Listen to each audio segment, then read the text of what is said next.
and welcome to Pluralsight's IT Ops News and Talk. I'm Don Jones, Curriculum Director for IT Ops Content, and this is our show for June 2016. And hey, we'll be taking a couple of months off for the summer, so we'll try and use this episode to give you some material to tide you over. Let's begin with a quick look at recent IT news from Pluralsight author Tim Warner.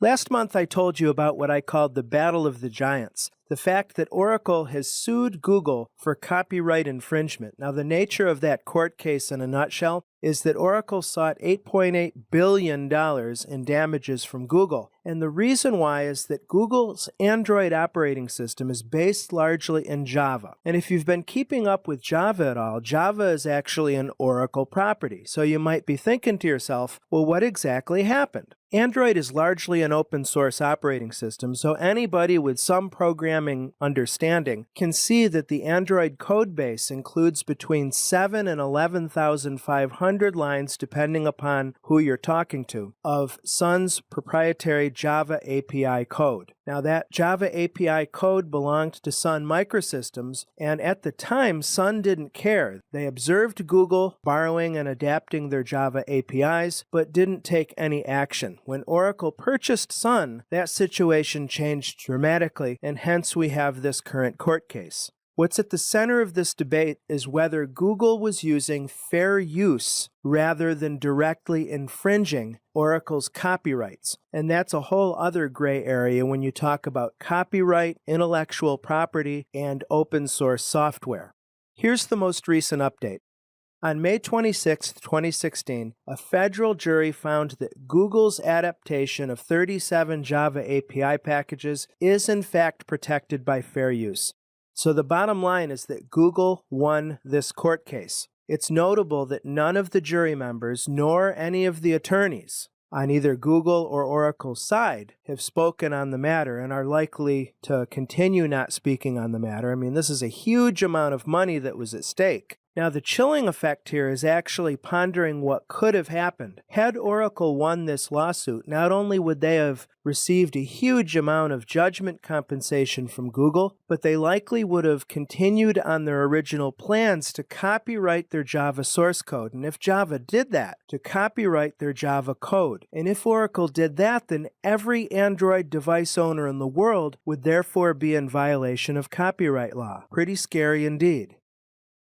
It's always a sad day when we talk about another website losing its database of user account credentials to hackers. Unfortunately, this has been a long time coming. LinkedIn.com lost what they reported originally back in 2012, 6.5 million user accounts, but it actually turned out to be a much larger number, 117 million user accounts, to Russian cyber criminals. Now, you'll note that June 2012 is exactly 4 years to where we are today in this particular recording. So what could account for that time gap? I'm not exactly sure, but the bottom line is that those credentials, the stolen account credentials, which would include things like LinkedIn member email addresses and their password hashes, are being sold on the black market. Yahoo's Tumblr platform was hacked and gave up 65 million user accounts. Those are up for sale. And you might remember the old MySpace, one of the original, if not the original social networking site. They lost 427 million accounts stolen. And it's interesting that all 427 million are going for the astronomical price of $2,800. MySpace has really taken a nosedive, hasn't it?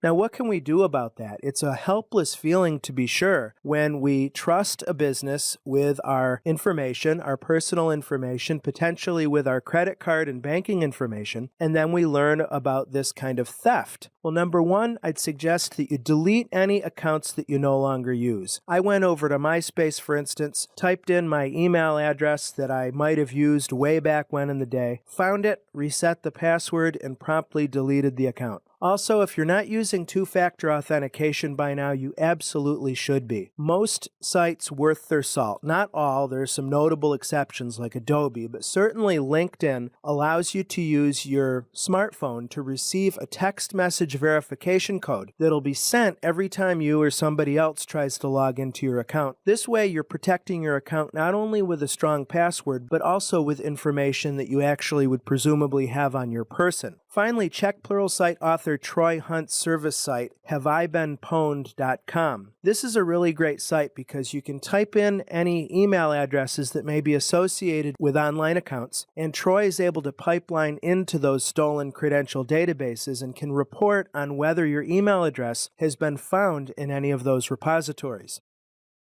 Tech layoffs. Now, we know that downsizing, as it's called, that's the politically correct term, and employee layoffs are normally expected at the start of each calendar year, and that's certainly been the case in 2016. Intel, for instance, laid off 12,000 employees worldwide thus far. Microsoft laid off almost 2,000 staff from their smartphone division. VMware laid off 800, and Yahoo closed its Mexico and Argentina operations. Those reports represent a lot of lost jobs. Once again, what can we do to mitigate against the possibility of layoff? Well, I'd suggest that you work to make your IT career as layoff-proof as possible. Now, what's the formula for that? Well, according to Tim Warner, yours truly, I would suggest that you, A, never stop learning. Especially with information technology, you begin to fall behind immediately unless you're actively learning new stuff every day. I want you to consider industry certification. It doesn't matter whether you're a developer, an IT ops professional, that you're IT service management or IT project management. There's likely an industry certification that you can earn that will put you above your competition in this marketplace. And lastly, focus on the future path of IT, and where that is and where it's going is cloud computing of all stripes, public cloud, private cloud, hybrid cloud, community cloud, etc. Administrative automation. Here we're talking about Windows PowerShell scripting or Bash shell scripting in Unix OS X environments. We're talking about configuration management, Chef, Puppet, Ansible, and so forth. That ties into what's called continuous delivery, where software developers are using Agile, both the project management framework and just agility in general, to push out code and new features faster than ever before, with all of this ultimately coalescing in this thing that's called DevOps, where we have a meeting of the minds and meeting of the processes between IT ops and developers so that they each can speak each other's language pretty well and collaborate to deliver product faster and reliably. Finally, let's end this news segment on a positive note. Virtual reality headsets are a super hot commodity now, and if you have the money for them, you can actually take advantage of the tech right now. We have the HTC Vive. This is a headset that was done between HTC and Valve Software. Valve is one of the leading video game makers. That's available now at $799 USD list. There's the Oculus Rift, owned by Facebook. It's available at $599. Now, notably, both the HTC and the Oculus Rift are not standalone headsets. They actually need to be connected to a powerful PC, and that powerful PC is likely going to balloon that $800 and $600 price point, respectively. The Samsung Gear VR is more affordable to those who want to, for instance, plug their smartphone into a visor, and you can do that at the bargain price of $99, but only if you have a Galaxy smartphone that's compatible with the Gear. The Sony PlayStation 4 is going to support the VR headset. That's expected in October 2016 at $399. Microsoft HoloLens is a separate piece of hardware altogether. Instead of a virtual reality headset in which you're essentially putting a visor over your eyes and your entire field of vision is constrained within the headset, the HoloLens is what's called an augmented reality device, where it actually blends what you see generated on the computer screen with your world. In other words, you could project a Minecraft world onto your dining room table or simulate the surface of Mars as you walk through your home. It's pretty wild, but unfortunately it's early in development, unknown release date and price at this time. If you're a developer, you can pony up $3,000 for a copy of the development kit that includes a prototype copy. Finally, we have the Google Cardboard. Originally, many people considered this to be a joke. It's literally a piece of cardboard that you can fold origami style and combine with an Android smartphone to do some virtual reality. That's available now at $16.99. Thanks, Tim. Next up, Pluralsight author Jason Helmick wants to share a few video courses that you probably didn't even know we had. These play-by-play videos feature industry insiders, vendor product team members, and other superstars. They're short, packed with information, and a fun way to keep up. Why not plan to watch them over the summer? Hello, I'm Jason Helmick, an author here at Pluralsight, and welcome to Things You Should Know About. This is a brief guide on some of the latest happenings and technologies that you should be aware of and how to get more information on them from the authors and special guest appearances here at Pluralsight. These topics may directly impact your business in the near future, and this is a great way to get a head start. For this episode, I recently traveled to Redmond, Washington to be on the very steps of Microsoft HQ and sit down with a few of the technical elites at Microsoft to bring you an early and advanced insider's look at what's happening today, from DevOps to security and a whole lot more. So let's get started with 4 things going on at Microsoft. This isn't the same Microsoft that you've grown up with, and it's becoming more apparent every day that Microsoft is doing business differently and better. They're becoming more open than ever before, and this play-by-play interview is just one example. I sat down with Joey Aiello from the PowerShell team to discuss some of the open source, that's right, I said open source projects that they're working on. At the top of the list is Microsoft's quest to bring cross-platform tools and management capabilities to Windows and the rest of the world. There's this new cross-platform development editor called Visual Studio Code. It's different than what you would think of Visual Studio, and it works on Windows, it works on a Mac, it works on your favorite version of Linux. Now, it supports many different languages, but it now has a plugin for writing automation in PowerShell.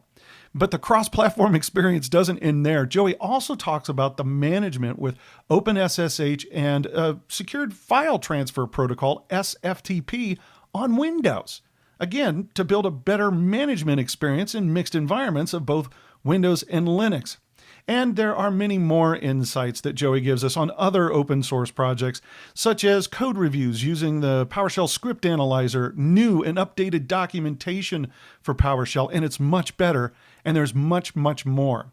Now, you can easily find that play-by-play by going to the Pluralsight search bar and typing open source. How many times a day can you build your infrastructure? Can you automatically scale the performance based on customer demand? I got a chance to sit down with Michael Green from Microsoft to discuss DevOps and the release pipeline. He's the co-author of a new DevOps white paper from Microsoft, and he brought along with him a real-world demonstration to the table using Azure Automation. Now, Michael discusses the release pipeline, the focus of his white paper, but he quickly dives in using a real-world example in Azure of how you can get started. He shows how to start building infrastructure from code using the Azure Resource Manager or ARM templates, where to find them, how to read them, and how to start authoring your own. He then moves on to discuss configuration management with configuration from code using PowerShell's desired state configuration, or DSC, and how to couple those together in a complete solution. I think you will be amazed by the end of this when you see the infrastructure get built, scale for performance, and get replaced when necessary, all without losing event and log information during the process. This is a great way to tie concept to reality and also show you how easy it is to get started. You can easily find that play-by-play by going to the Pluralsight search bar and typing elastic scale. Hero or villain, Edward Snowden showed us all that a person with too many administrative privileges can be dangerous. Whether it's accidental destruction or intentional theft, we need to find a way to only delegate the permissions required by different admins when needed. That way is now. It's now available to you, and you don't need to wait for the next server release. In fact, you can start doing it today with something called Just Enough Administration, or JIA. If you've looked at this in the past, it's changed dramatically with the new Windows Management Framework 5 release, and it'll allow you to control exactly what actions an admin can perform. Now, Ryan Puffer will demonstrate how to create something called a constrained endpoint that administrators will access to perform their management task. The endpoints restrict the exact commandlets, parameters, and even arguments that an admin has access to, or let me put it this way, that their graphical management application has access to. So an admin responsible for print services should not be able to run Active Directory commands. You'll see how these management roles can be defined and created. Boy, I really encourage you to watch this one. So you can find this play-by-play easily by going to the Pluralsight search bar and typing JIA. There is a silver bullet to the security crisis that your business faces each day, and it starts at your server. What if you could reduce your server to just enough OS?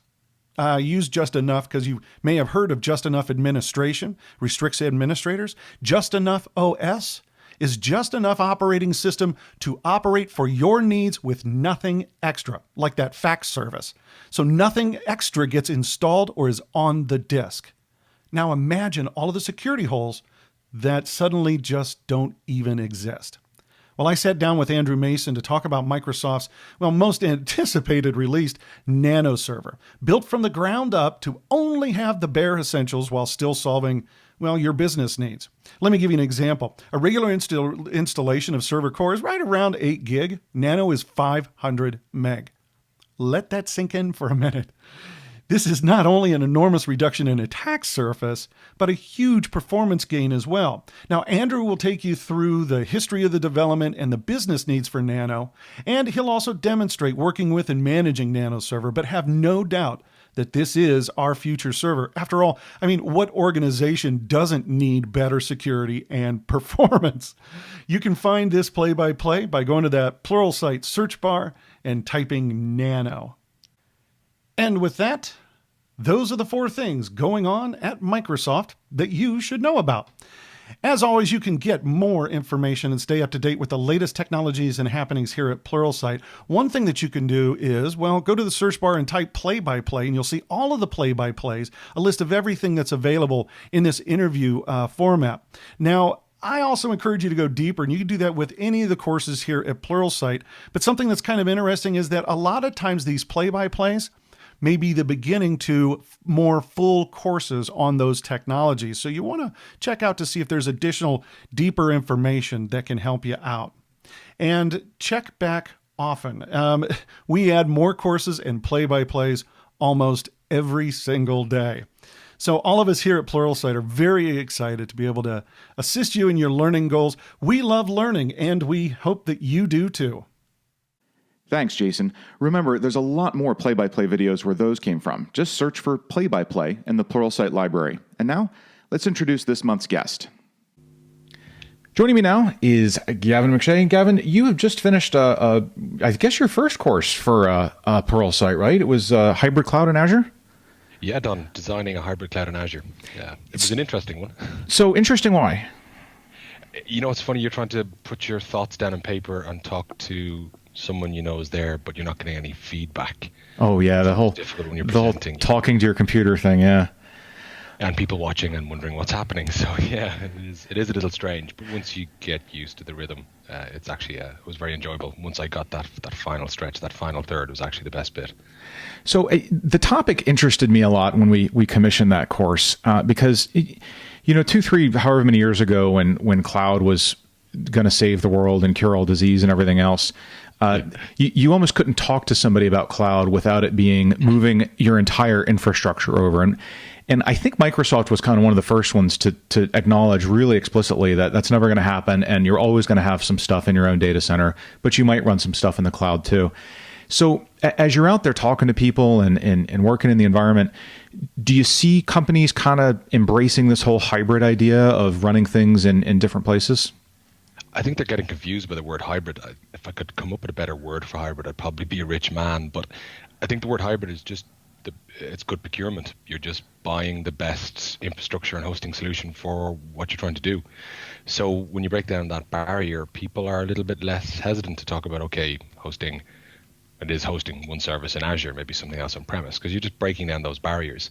So it's less about cloud projects and more about actually changing or improving something.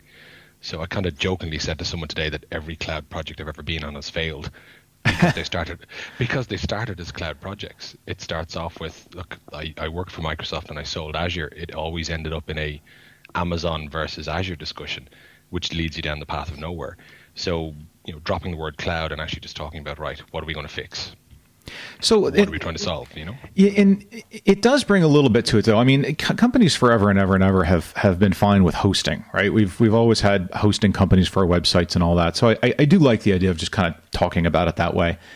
But if you start moving a significant number of your assets over to someone else's data center where your physical access to it is a little more restricted, it does create kind of an additional management burden, right? Completely, and you have to play by somebody else's rules. So the whole backstory on the first course I did in Pluralsight was around spending the time to design and do the due diligence. So you're playing by somebody else's rules. You actually have less choice.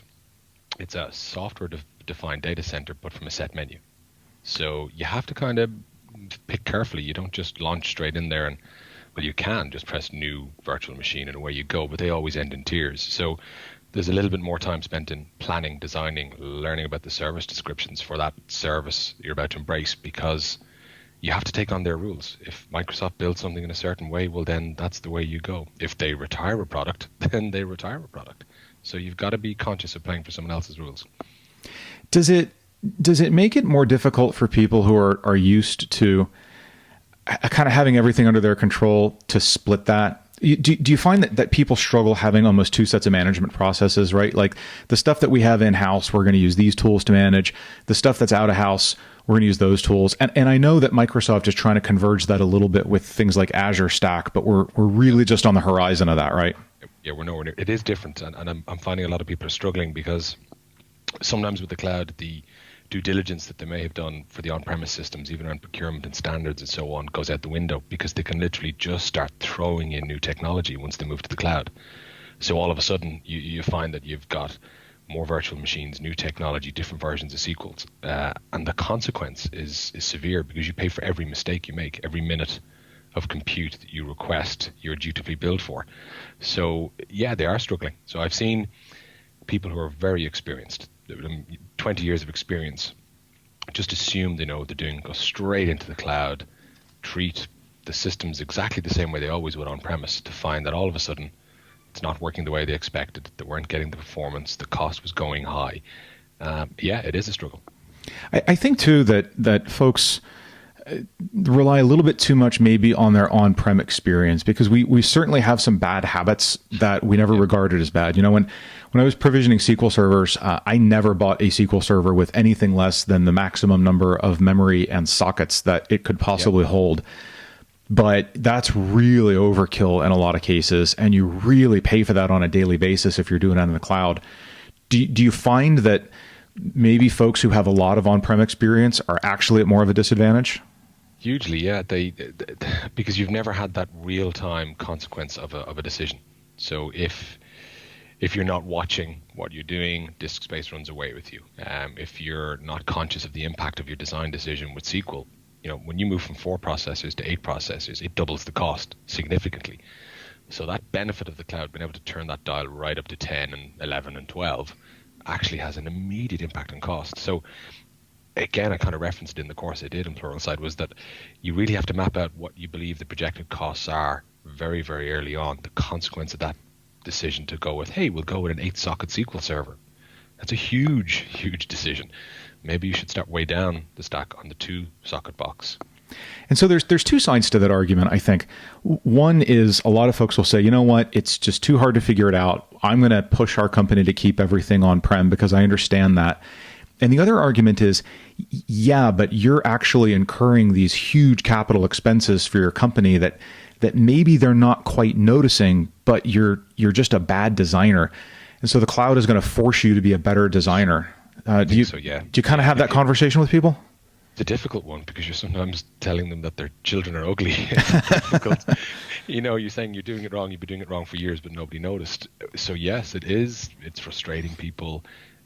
People are getting quite concerned. They're getting caught out. I see it in my day-to-day job. I help people understand the potential costs of cloud.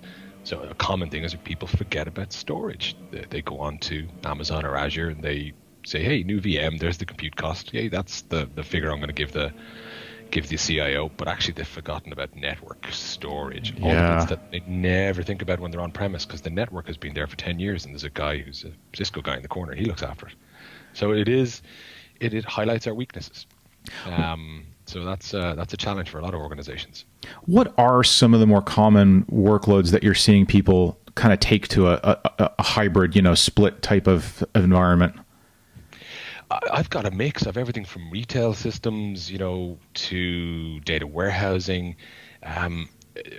what I'm actually finding is clients of mine that are adopting this are actually using it to think less about infrastructure and more about the data, the MIS layer, and the application. So a lot of them are trying to reconfigure their IT functions to have more specialists in line with the business or how they generate revenue, and less about having an army of guys managing a SAN in the corner. So, workloads wise, I've had everything from a lot of Linux boxes for development environment to big SQL always on clusters that are the beginning of a data warehouse. So it's more down to, I think, the timing when you're talking to your business. If there's a system coming end of life, or it's coming to the end of an investment cycle, then maybe people are taking note. So certainly over here in Europe and in Ireland, the companies are starting to spend again. So the timing is actually quite good, and that's why we're seeing that uptake. Is that people are going, yeah, okay, if I'm going to replace this behemoth of an ERP system, where should we host it? And one thing you said there's kind of interesting too, because I talk to folks a lot about, your IT will be seen less as overhead if you're not focused on commodity services that could be gotten elsewhere. And the big example is always email, right? Why are you spending money managing your own email? Unless you've got a really good reason, it's not a competitive differentiator. It's not going to make you. And so do you see folks kind of taking that as a strategic approach? Let's just have IT do the things that are unique to our special company, and stuff like electricity and storage and DNS we'll let somebody else worry about? Yeah, certainly the ones I'm certainly working with, that's the way they're thinking, because some of the clients I'm working with, their businesses are moving online. They're moving into new selling channels, new environments. So they're looking at their costs and going, God, I'm going to have to go 24/7 now. I'm going to need a bigger data center. I need 4 more infrastructure guys and a manager for that team. And that was kind of stopping them moving forward. Now they're going, well, actually, I can go out, host this somewhere else, and co-source the support of that maybe to a third-party company. So I don't know what it's like over in the States, but over here, there's a lot of companies who are providing monitoring, management, and support of that commodity infrastructure in Azure, allowing you, I guess, to focus on the data, the application, the analytics, the areas that maybe you will get a competitive advantage. So yeah, I'm seeing IT functions restructure, and those that are not restructuring tend to be the guys sitting on the big old SAN infrastructure and data centers. So kind of switching to macro cloud economics a little bit, one thing that we're kind of seeing happen with a lot of the services, not so much the specialty services maybe, but certainly your basics like, core running of a VM and basic storage. There's been kind of a price war. Google jumped into this space. There's a lot of small players, and the big gorillas are obviously Amazon and Microsoft, and they're definitely competing on price. What seems to happen in a lot of other industries is almost a race to the bottom on price until the industry can't sustain itself. And then there are some secret backroom illegal collusions where the price suddenly stabilizes. Do you think that's a possibility? Is that something that could happen in the cloud world? I saw it over here in Europe when the dollar got strong. The price war between Amazon and Microsoft, it was a constant downward trend in the costs. But when dollar got strong, they had to rebalance the euro prices over here. So that was interesting. So all of a sudden, things got a little bit more expensive. So macro economies are going to make a change. We've got a thing over here in Europe where Britain could exit the euro. Who knows what that's going to do to currencies and the cost of cloud. So you're right. It is the race to the bottom. And I kind of explained to someone yesterday that the smallest provider I see in this industry is Rackspace. Imagine calling them the smallest. Yeah. I mean, where you hedge your bets. Wouldn't be anywhere smaller than Rackspace. Is it something that companies should do to hedge their bets? I mean, should you have all your eggs in one cloud, or should you definitely be spreading it out a little bit? I think that the nature of systems is it's going to be spread out automatically. You didn't invest in all your systems at the same time, so they all have different shelf lives for investment cycles. So I think organically that's happening anyway. Should startups put all their eggs in one basket? Yeah, they're going to have to put it in some basket at some point. But the larger organizations, yeah, you need to think about that. So that's why I actually said Rackspace is the smallest. Beyond that, you never know who's going to exit. You're seeing big changes with Dell EMC, HP, OpenStack. I'm betting on the big guys, and Google are coming to the table a lot faster these days with some of the pricing options they have. There's a bit more configuration options there, but yeah, the whole global economy and currencies and everything are going to really change how pricing goes. I know that one concern CFOs have a lot of times with this pay-as-you-go kind of model is when you buy a bunch of servers and a bunch of racks, then you kind of know what the cost is. If HP or Dell raises their server price later, it doesn't matter. You already bought yours and you can use it for a long time. Your electricity and your air conditioning, those are going to be fairly stable pricing. But if I put a bunch of stuff in someone else's data center and I'm paying for compute and network and storage, they can kind of hike the price anytime they want to. And all of a sudden, all my business financial models just got completely whacked. How are people kind of wrapping their heads around that? Again, I'm kind of cautioning people is if you think the only reason to go to the cloud is to save money, don't do it. Because it's not cheaper and it never can be, and you're exposing yourself to that. So you have to be getting something more out of the decision to go to the cloud than just trying to restructure how you spend. If you think about it, okay, let's move from capex, and if the business is bad, we can just sit on this hardware, or you go to the whole OPEX model and you have to continue to spend. I think you have to be getting a lot more from cloud to actually justify going there. And what are some of the things people should be getting out of it other than price? So I guess it's all down to the industry you're in. I was talking to someone today about retail, and they said, hey, what relevance has cloud got in retail? And I kind of said nothing. But the reality is, people in retail are looking at converging selling channels between e-commerce and on-premise. And imagine trying to do that with some physical data centers dotted around the world. Right. Yeah. How can you bring all this together? If you want to do clever omni-channel selling, you need to have a really solid, pretty big infrastructure if you're buying it in terms of network and rack space and so on. Or if cloud fits for you and you've got the pockets to do it, then all of a sudden you've got a global, data center model where you can start to integrate all these systems. So I think that's really what it's all about, is what can you allow an organization to do that they couldn't do in the past that will allow them to be more competitive. In the past couple of years, we've seen a new Microsoft emerge from the smoldering embers of the old Microsoft, and this new Microsoft is weird to a lot of us who've been in the industry for a while. Suddenly, they not only love Linux, but they want to run Linux containers in the Microsoft cloud, and they not only love Linux, they want to run SQL on Linux. And what's your take on that? Is that changing the conversation for people if they're deciding between providers? Is it kind of making people think differently about Microsoft's path? I think Microsoft had to do it if they were actually going to be a viable platform. That's the whole point. Is you're looking for a software-defined data center. You wouldn't go to a traditional hoster and they would say, sorry, look, you can't bring that Linux server through our door. We don't like it. So you wouldn't choose them. So I think that's what Microsoft were kind of forced to do. The whole thing on SQL on Linux, I don't know where that's coming from. I thought it was a bit, great move, but it's always going to be a poorer cousin. There's probably going to be a set of functionality difference. But I think it was down to they had to be seen as a platform that you could run the applications and services you want to. Because when you were procuring hosters, think back in the old days. Imagine if a hoster said, sorry, you can't have HP servers in here. We only like Dell. That wouldn't work. So I think they've adopted a clever model. Do they really love Linux? I think they're getting a little bit too much on the other side. I don't care so much now if I can run command shells in Windows 10 anymore. It's more about, hey, look, Red Hat's up there now, and Oracle's up there now.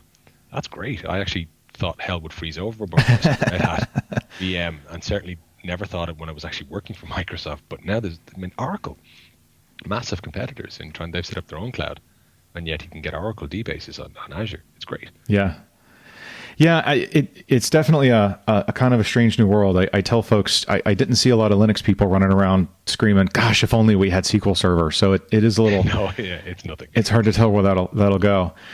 When you talk to people who are looking to start servicing some stuff out of the cloud, and they're having to make the decision of Amazon versus Microsoft or maybe Google or Rackspace, what are some of the criteria that you tell them to sit down and think about? So I always look at the existing investment in their current technology stack. So I used, when we started the call, Don, I mentioned the word procurement, and for me it all starts there. So what purchasing power mechanism relationship can you continue to use to buy clever across the estate? So if you're a traditional Microsoft house across the board, if you buy cleverly, there's some really good cost advantages of going there. When do I end up choosing Amazon over Azure? Sometimes there's just some performance or functionality that you have in Amazon that you don't have in Azure, and that's actually getting less and less frequent now.